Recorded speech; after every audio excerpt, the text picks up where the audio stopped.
He says, why are we going? I don't want to go. Why is it I want to go there again? And so I had to come up with a list of reasons for him to come. Okay. The entire list was fish tacos. Well, that's a good reason. That was the only thing. That was the only thing I could come up with, was fish tacos. That's a good reason. Because here we are in the beautiful right side lounge. Yes. And you just got your steps in. I do. I got 10,000 easy. We should start. Are you ready? Yeah, you should be running the entire time. Do I have to move this? We're good? Are we on? Okay. Don't take that. Get away from me. Do I have to move this? Hey, this is Dave Pryor. Welcome to Leading Agile. Oh, wait, we're not doing the thing yet.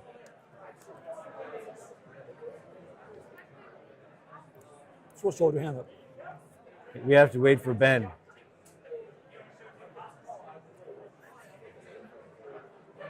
It's probably recording and he's just shaking his head.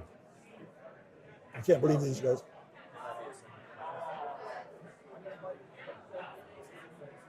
I'm going to have to stop in the middle and go to the bathroom. I just want to warn you now. We have a bucket. Oh, excellent. Excellent. That's what the other mugs are for. Ah, excellent, excellent. You got some scaled agile mugs. What? No. That's a lovely light they have. It's very bright. That's why I was willing to move. I should have had my sunglasses so I could be, We could get you some sunglasses. You want to put on some sunglasses? No, I'm okay. What kind of sunglasses you got? Are they really good? There's Ray-Bans with the prescription. That won't help me much. We're good? Hey, this is Dave. Yes? Hey, this is Dave Pryor. Welcome to Agile 2018. And right now, I am here with Master Yoda and Master Mace Windu from the Jedi Council. And we're going to talk about Dark Scrum. Which one of us is dead? Oh, Both. Yeah, both. Both. You're both dead. Both But dead. you live on in our hearts. So Residuals, that's called. I want to ask about Dark Scrum, because I know you post about this a lot, but I know there's a lot of people that haven't heard about it. So Those are probably the ones who are living it. So what is it? How do we bring these people out of their cave into the light? I believe that all too often Scrum is used in a way that winds up oppressing developers. Okay. That developers aren't born knowing how to do the things that we have to do, which we'll probably want to talk about. And yet Scrum calls for delivering software every 2 weeks and having a meeting every day and all that stuff.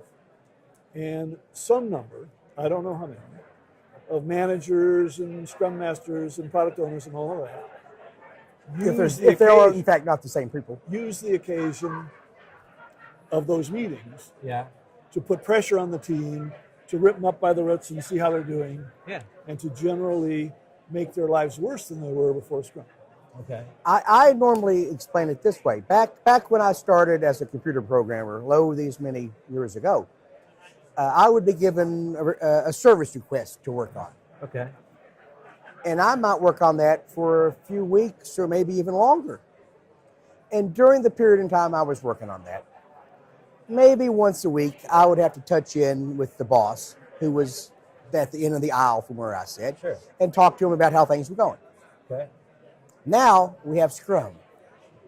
And every day at 9:30, I have to stand up in a circle with all my cohort and confess everything I did over the past 24 hours. Right.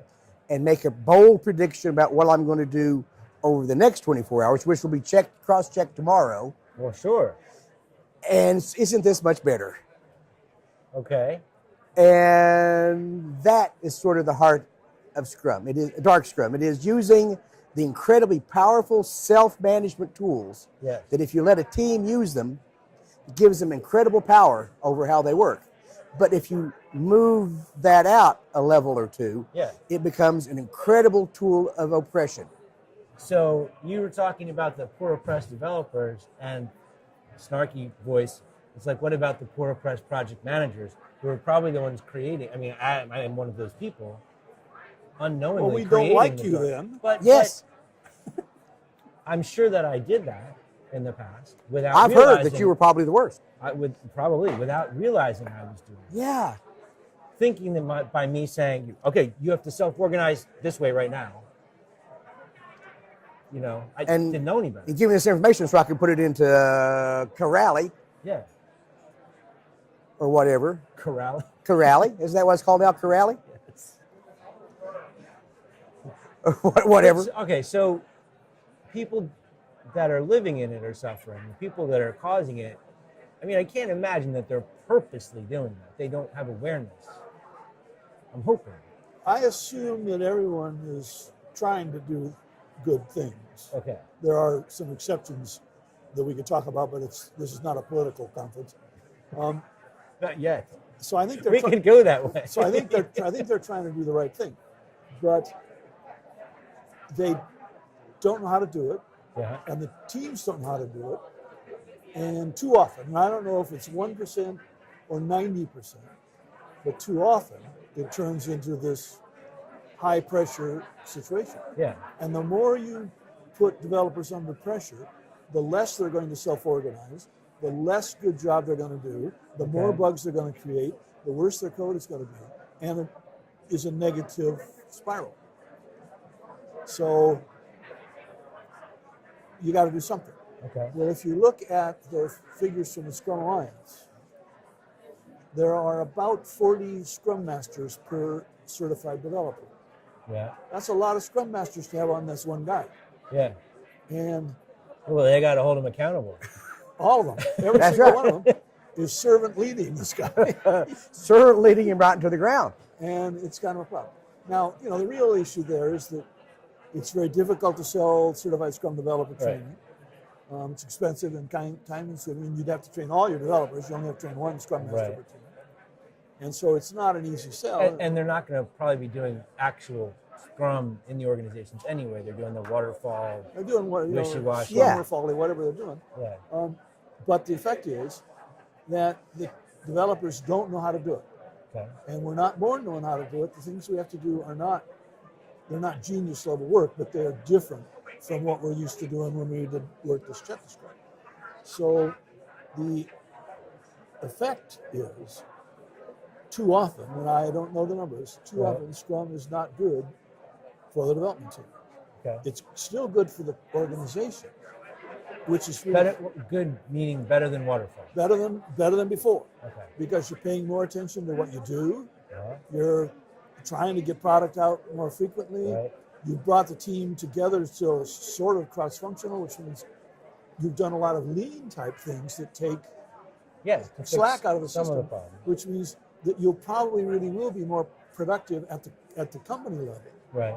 while not making the lives of the programmers better, but instead making them quite often worse. Okay. Well, Dave, you have, I know your background a little bit, and I know that you have a very good understanding of the traditional PMI sort of approach to project management. And you think about all those questions you as a project manager wanted to know about what was going on. Mm-hmm. And think about the ability to get those things out of a Scrum team when I have this incredible control mechanism that Scrum gives us. When in fact, your job really ought to be to play golf for 2 weeks and then show up at the end and see what they did. So the way that I explained it in classes, when I was a PM, I thought I had to make sure everyone knew what they had to do because I was the only one that was watching the whole field. Yeah. But now I'm on a team where everyone is engaged at that level, and I can put a lot of that down. That's right. And that's what I want to do. And my job is to teach them to take care of themselves, do those decisions on their own.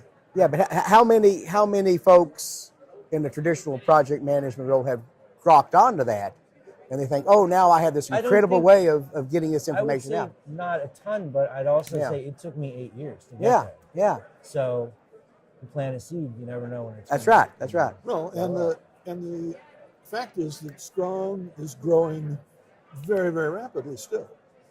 And it's crossing the chasm into more and more PMI type people, where earlier on it was maybe a little bit more smaller companies, rapid, already focused product development things, and more big projects now, and big corporations, which means that the percentage of people who really know what's going on is lower because, as you well know, it's growing in kind of an unhealthy way. And it's growing in a way that I'm concerned about when it goes bad. And I really don't know how bad it goes. I know that in our talk this morning, when we said dark Scrum, pretty much everybody's nodded. Well, yeah, the people that come to your Star Wars talk can. It's possible that I have a biased marketplace, which on the other hand, I think what I have is a marketplace made up of programmers. Yeah. Okay. And when there's no programmer in the room that says, yeah, things are better for me. Okay.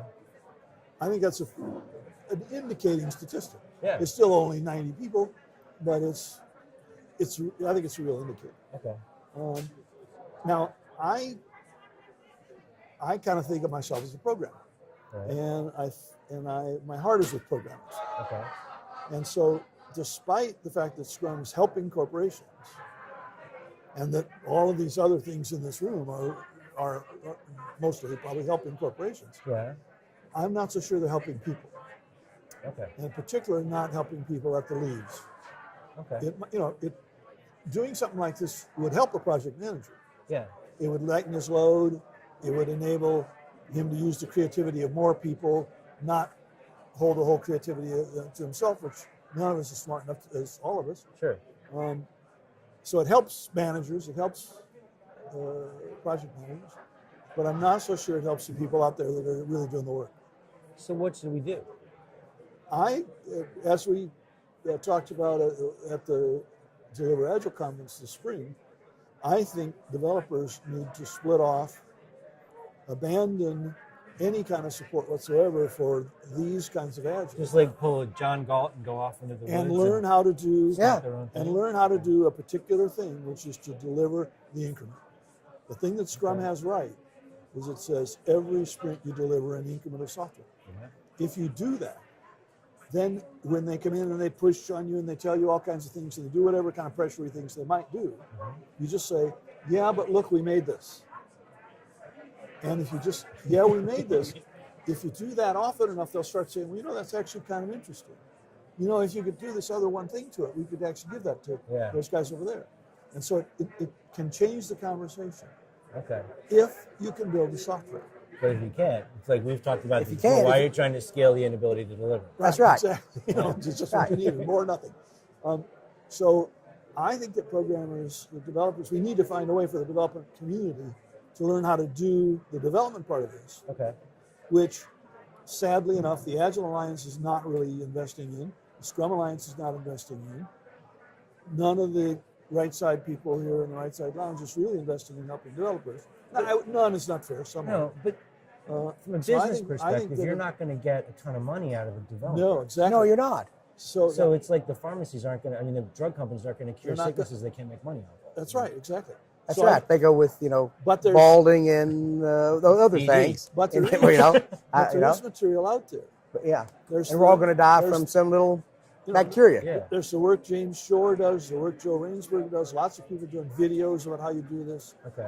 And I think it's got to turn into a thing where Like a rise up kind of a thing? where you pay $20 a month to learn how to do Agile programming, not $2,000 a day. Okay. Because you take the best certified Scrum developer course in the world, which we happen to teach, and it costs $2,500 minimum probably Sure. to take that class per developer. 10 developers, $25,000 Yeah. and a week of their time, and they've just begun to learn. Yeah. That's no good. So we got to find ways for developers to discover things like what James Shore is doing, what Joe Rainsberg is doing, what other people are doing. What I wish would happen is that I wish people who had the investment and the interest in the corporate level, Right. whether that's the Scrum Alliance, who's all pushing up scale because it's safe, whether it's Scale Agile pushing up, all of the people that are coaching managers and product managers and all that, got to recognize right now you're squeezing the fat out of other parts of your process. Yeah. And the developers are going to turn back into the bottleneck, and they're not going to know what to do. Right. And you're going to be stuck. I would like to see those people understand that they could invest $20 a month, $100 a month per programmer, not $1,000 a week, and to begin to get behind that and bring all that information together into sort of a body of understanding that you can put out there and say, here is the whole spectrum of stuff you might want to learn as a developer. Okay. If you're doing JavaScript, go this way. If you're doing Java, go that way. If you're building with microservices, go this way. I'm not optimistic that those big organizations are going to do that. Okay. And that says to me that we need a new thing. Okay. We may well need a new thing. Developers are going to take it on themselves. Maybe we have to have another manifesto. I don't know what you do. I really don't know what to do. Okay. But my concern is for developers, it's not working. So For too many. Some, it's probably working great. I just don't know. But a lot of it is driven by economics, as you said. It is, you sell what people want to buy. We're sitting here across from the booth of a company which is selling consulting services, and they had a Among flow, other things. among other things. And there's, a moment ago, it was showing all their coaches going by, and I was just looking at what they did, and I didn't have any reason to believe any of those people could write a single line of code. Yeah. I'm sure you can pull up your IDE here, and we could whip out. I can't code anything. See, I can't. I mean, and I here you know that are. I can. Here you are claiming I would to never be a claim leader to in be the a developer. agile No. But I have a software different mission. development. I have a different mission. My mission is to help the poor project managers get their crap together and stop being the way I was, and help them find their way here and without that's- creating more damage. And that's an honorable mission. Selling ideas for better organizing your bugs, if you have 1 million bugs, maybe that's an honorable profession. Going and teaching executives Yeah. like Steve Denning does, it's an honorable profession. But it's not fixing the This problem. was that the you guys Agile are It's not concerned fixing the with. problem. We that we're started concerned with about. the manifesto for Agile software development, Right. and software development has been pretty much forgotten. So what I want to ask is, do you think a lot of people would look at the extension of it beyond software as a positive thing, which maybe it is because it's reached a wider audience, but it's lost the mission a little bit. And if, no matter how Right. broadly it moves, it will have the same problems in the places it goes if it doesn't deal with the underlying engineering issues. Now, one of the nice features about other domains that Agile is moving into Yeah. is that those domains have a certain degree of professionalism at the bottom. Okay. If you're going to build a car, you hire engineers, and those people are trained and have a code Yeah. about what makes them an engineer, not just a mechanic. So do we need that? For And we developers? don't have that anywhere near it for developers because we have no idea how to do that. There are those who would argue quite forcefully that software development is not an engineering undertaking; it is a craft. Yeah. And so that's sort of a different sort of thing. Okay. If you're gonna apply agile software development to the agile development to the construction of a bridge, Yeah. all the engineering that has to take place is the same no matter how you go about doing it, because a bridge There's a bridge. is a bridge and it's not supposed to collapse. No one is surprised when the software collapses. So that's also that's also a really significant thing, because that means our expectations are maybe a little ridiculously low. Maybe we need higher standards for that.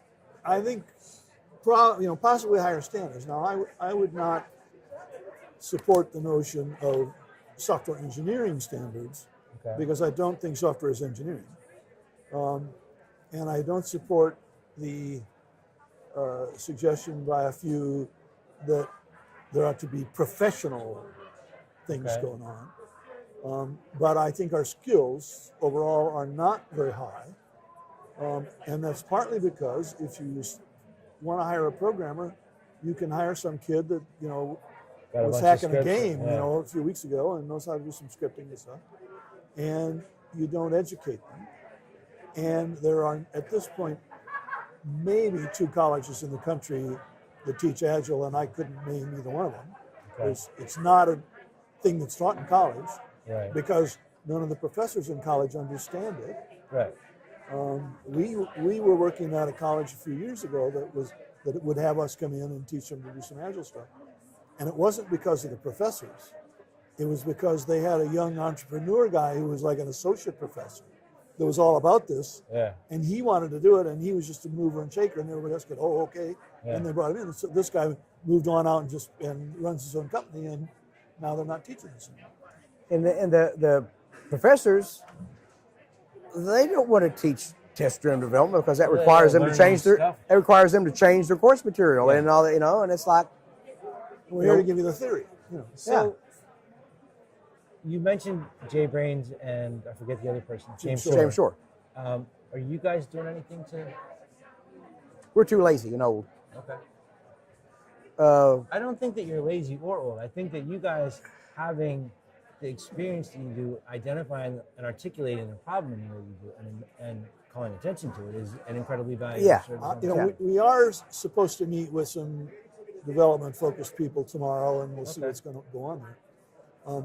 I wish, for example, that there was interest from the Scrum Alliance or from Scaled Agile to do something about this. At a conference a year or two ago, I spent a long time talking to Dean about this, and Dean brought in this guy Yuri, and Yuri's all about software, and so they're doing whatever they're doing. The Scrum Alliance does not see that they have a vested interest in doing development because Scrum has never been about development. If some organization wanted to put money behind it, I think people like us and a number of other people we could name would help to come up with the strategy, orchestrate it, to get it started. Pick people out, say these are people we ought to talk to, help package it. Yeah. But James Shore has done something like 250 JavaScript, how to do test-driven development in JavaScript videos. That's a lot. That's a lot. I'm not going to do that. First of all, I'm not smart enough to do that. It is nice to know that it's not just you guys. There are people. Yes. Pockets of people. It's the what is left of the XP community. Okay. It's they'll. So I was going to ask you guys two other questions, and you answered both of them by telling me all this. That's why we're us. Now, Jedi Masters. Jedi Masters. This is the anyway. One of the interesting things. This is almost the end, though, because we're running out of time. Okay, I want to ask you a question. Anytime we would bring this kind of stuff up on the Scrum trainers list, when Ron was allowed to be on the Scrum trainers list, I'm not touching that. That's a different thing altogether. Almost everybody who would answer about that would say, "Oh, I talk about the importance of technical practice in my CSM course." Do you talk about the importance of technical practice? About the importance of constantly focus on improving your skills and developing your abilities in whatever you're doing. What kind of specific things do you say? I've got the XP stuff in the class, so we cover the topics that are required by learning objectives, but I'm not expert in that. Yeah. So part of what I don't want to do is pay lip service to things that I can't really get into very deeply. Yeah.